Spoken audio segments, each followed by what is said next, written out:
So there's about 1 million putting training aids out there in the world, and we're going to go through some of our favorites, starting from the very cheapest stuff you can find all the way up to some of the most expensive, and let you know what's been helping us to get better at putting.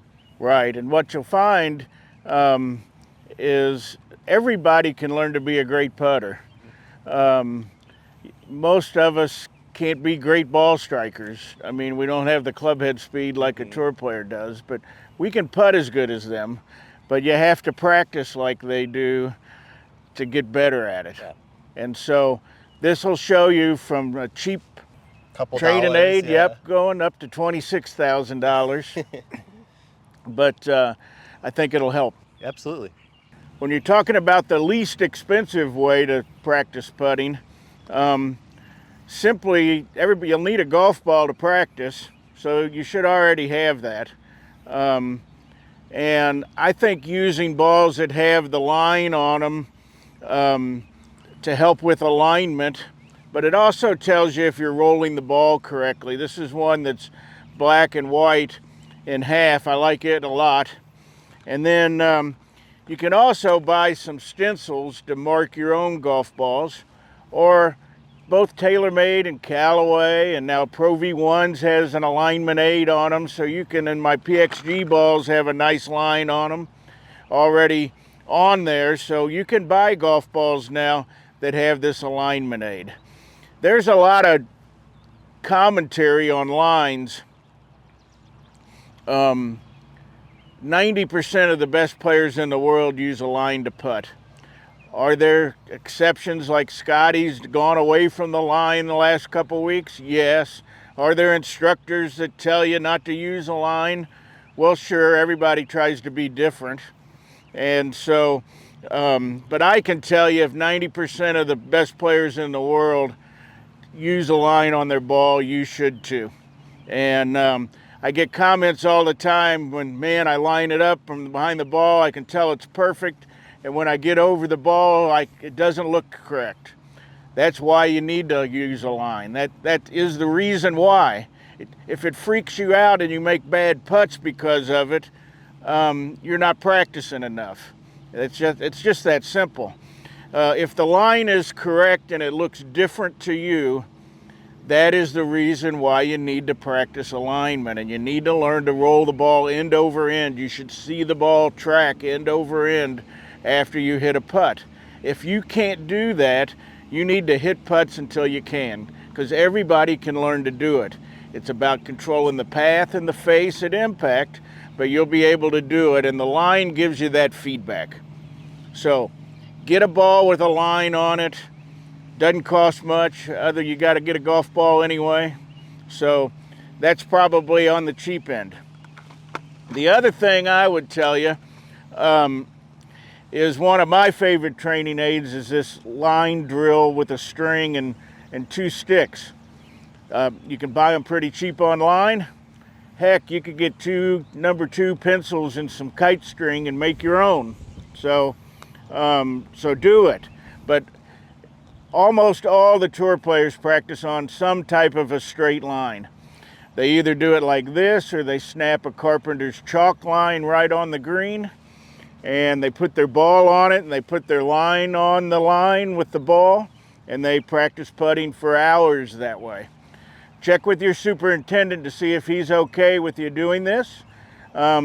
It's pretty easy to wear out the green and leave footprints, so be cautious of that at your home course. So if you're not wanting to tear up your own golf course, you don't want the superintendent to be mad at you. Sometimes I don't really like to stick stuff in the ground if I don't have permission. This is a pretty good alternative. This is the Pure Truth Trainer. This is our favorite product we saw at the PGA show this year. Yep.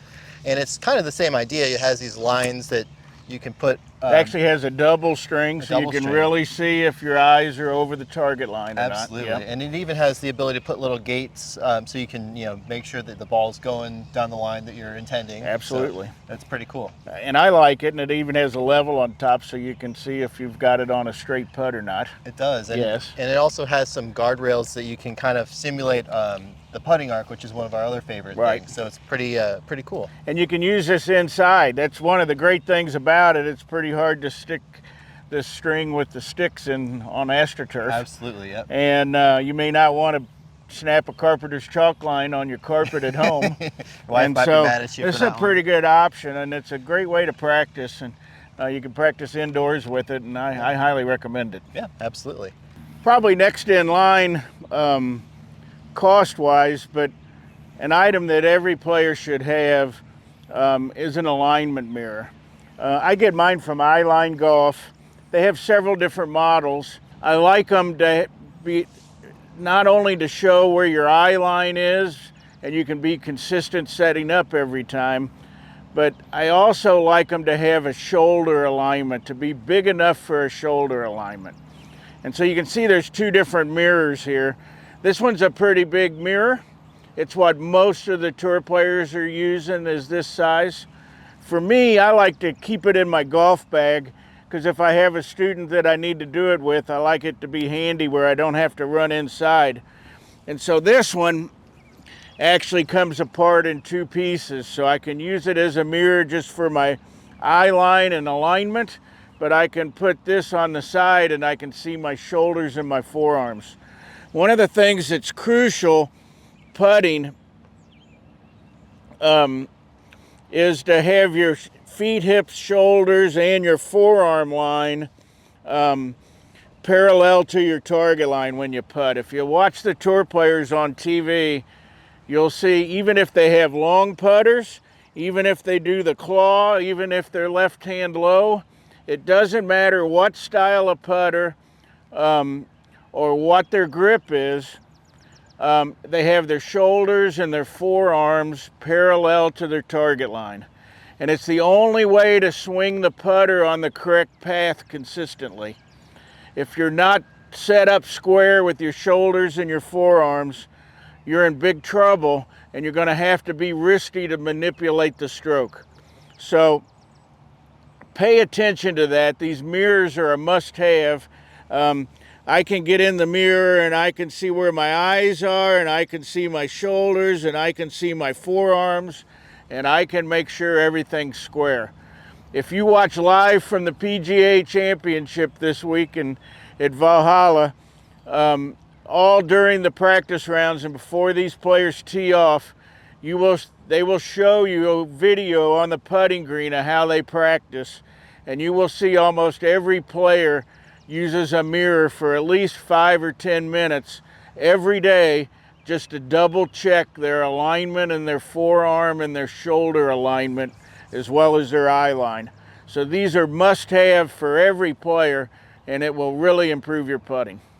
My next item on this list of training aids is one of my favorites. You've seen some of my other videos. It's called the putting arc.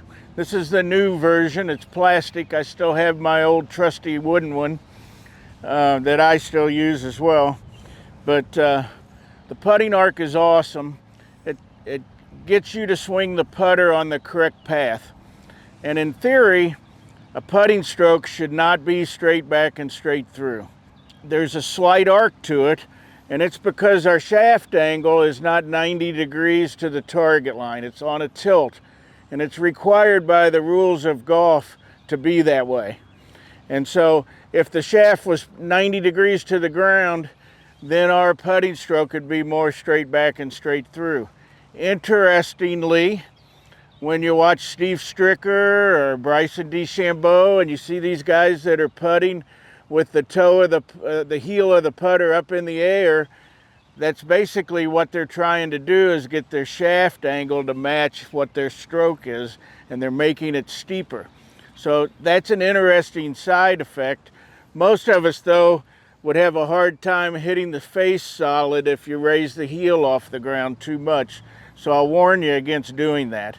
But if you'll practice with this arc, you'll be, if I put the club on a 90-degree angle perpendicular to the ground here, parallel to the ground, and I just turn, you can see that that's quite an arc on that angle. And as this putter gets down to the ground, there's still an arc, and it's going to swing back and through. That does not mean the face open and closes. That just means the path is an arc, and our face should stay square to the path. So there's lines on this putting arc to show you what a square club face still looks like.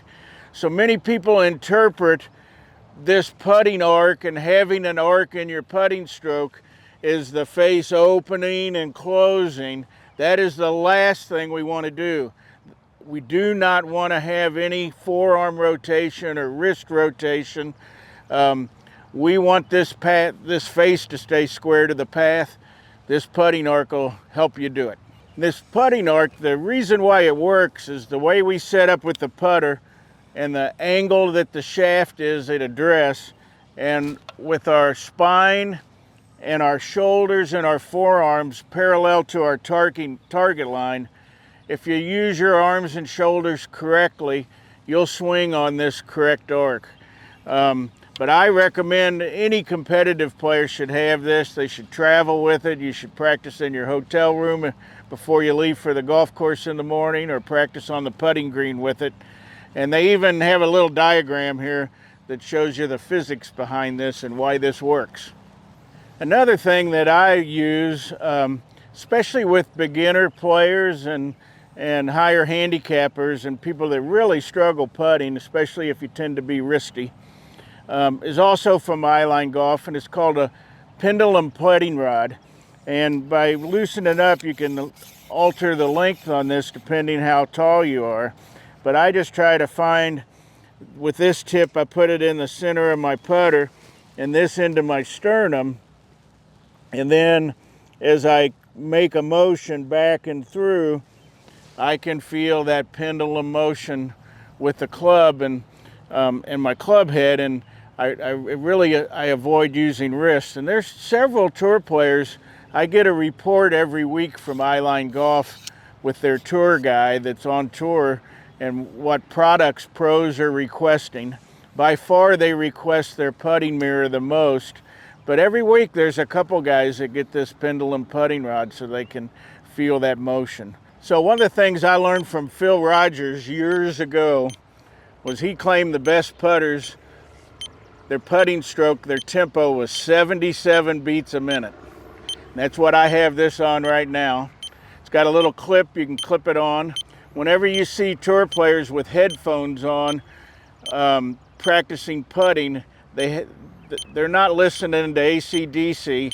They've got a metronome going and they're putting to whatever their best tempo is. I recommend 77 beats a minute. That's takeaway to backswing to impact. And you can just practice at home when you're doing any of these drills to a metronome. It'll really help you.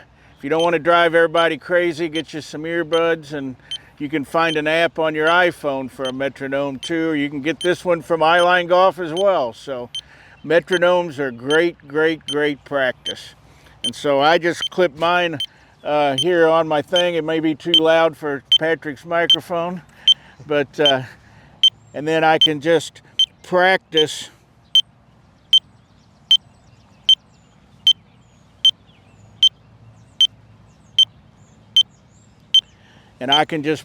what that tempo is. Whether you're making a short stroke on a 3-foot putt or a longer stroke on a 30-foot putt, the tempo's the same. That's why most people are poor putters, is that they're faster on short putts and they're slower on longer putts. Learn to use the same beat regardless of the length of the stroke, and you'll be a better putter. Another, on the very inexpensive side, you can use golf clubs, 2 golf clubs like this, or alignment sticks.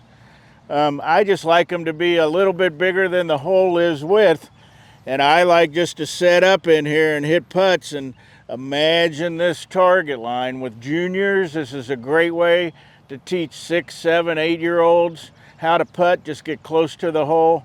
Use a couple alignment sticks or your golf clubs. Remember, when we talk about other things like the putting arc, it's not trying necessarily to go straight back and straight through. The purpose of this is just to have a vision of the correct path that you want your ball to roll in on short putts. The other thing I like to do with an alignment stick, also feeling a pendulum motion and using your arms and your shoulders, is I like tucking this under my arms, getting set up, and I like just to feel my elbows and my shoulders rocking back and forth with an alignment stick underneath my arms is a great feeling for all you guys that are too wristy. So this next one's pretty cool. This is called the HackMotion.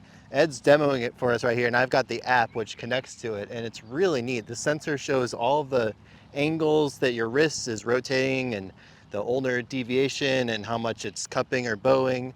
And we like it for full swing a lot. It's pretty cool, but it actually has some really neat stuff for putting. And when I started trying it myself, I was amazed at how wristy I was compared to the Tour Pro models that you can really see. So Ed's gonna demo it for us. Yeah, it's my first time putting it on putting, and it's pretty cool. you know, for years that's kind of how I've taught people to putt, is whatever angle you start on with the dress, you want to be able to keep it. Yeah. And this will show you if you're doing it or not. Well, this app, you can literally see exactly what angles. It's pretty neat. And then what I like about it is you can compare it to different Tour Pro models, and it shows you there's different kind of ones for a short putt or a long putt, because you might have maybe you a little might bit have more. to use some wrist action on a longer putt. Yeah, if you got a 60-foot putt, it's maybe Right. hard to keep a perfect pendulum. But if you're hitting a 3-footer, you better be as pendulum as you can be, right? That's right. So, pretty cool. Yep, cool. So we'll have Ed hit a couple, and I'll control the app over here.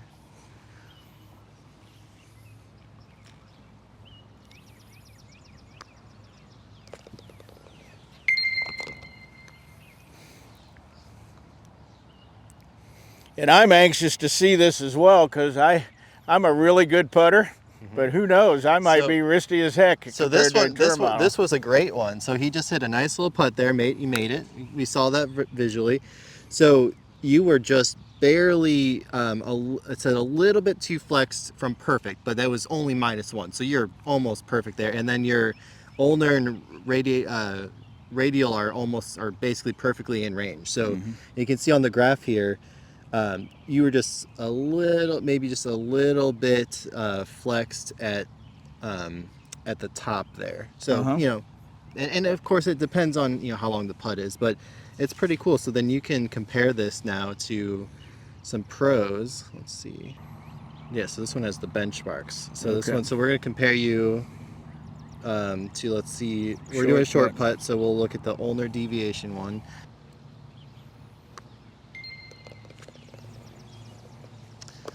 All right, so let's see how Ed compares to the PGA professionals out there.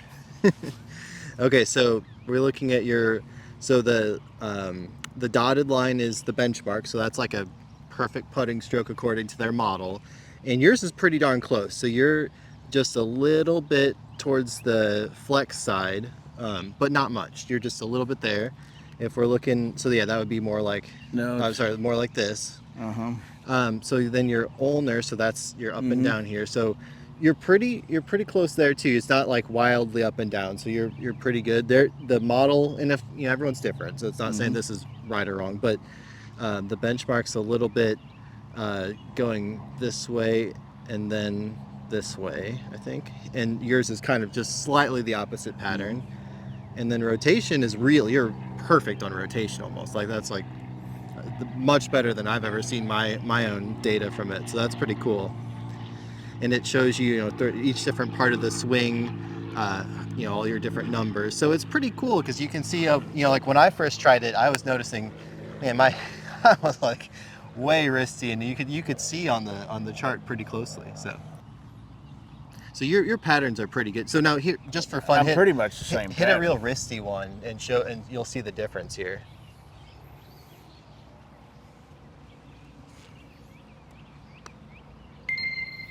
So now look at this. So he just hit an extremely wristy putt. Now you see the difference there. So I mean, you're pretty good on yours. Is pretty flat. You can see each of the different. I guess the extended one is where you really see it. But even the rotation, you can see you really had a lot of rotation in that one, and that's going to lead to inconsistency. Absolutely. Cool. I like it. Yeah, cool. I think that's awesome, and especially for somebody that's wanting to be a competitive player and struggles putting. I could see this is enormous feedback and enormous information that you'll get, and you'll be able to, for the first time ever, be able to really quantify and measure exactly what's going on. And one of the things we talk about a lot is, we video ourselves, and that's great feedback, but there's a delay usually where you video and then you go watch the video, and it's like It's not real time. So this is pretty cool because it is real time. You hit it and you can immediately see, oh, where are my numbers? And even with your hand there, you can watch the... Well, you can see that, and that's what I would tell you. Video is great for telling you what you're doing wrong, but you need things to practice where you can do it right. Yep. And this you can watch and you can see what you should be feeling in real time. Yeah, absolutely. You know, I like mirror work too. The mirror shows you on a golf swing what you can, how to improve as well. But Yeah. man, I mean, they've really got something here, HackMotion. I think so too. It's pretty cool. I can't imagine that. I wouldn't know why every tour player in the world would not have one of these and be practicing with it, both full swing and for putting. Well, one of the other neat things chipping. too is you can set the different parameters. So if you are working with a coach, let's say we're doing a session together and we figure out what's my perfect little window for my swing, then you can set that and have the app tell you if you're in that window or not. So it's pretty customizable. Yep, I agree. Pretty cool. Awesome. HackMotion. Yeah. 2 thumbs up We for like me. it. Yeah, absolutely. Yep. At the high end of putting training aids is Trackman. I think it's $26,000 for this little box. Yep. A couple $1,000s a year subscription, and but it's great. And as any launch monitor full swing, Trackman tracks your club path, club face. It also tracks the length of the putt. It even tells you the stimp reading on the green. It can measure the green speed and how hard you hit it. And there's a lot of parameters on there that will show you. But the best players in the world use this. And So I think Bryson's a big fan of using a launch monitor out there when he practices, right? Yeah, that's right. So is it worth it? That's up to you. But if you can afford it, yes, it's worth it. Yeah, pretty cool.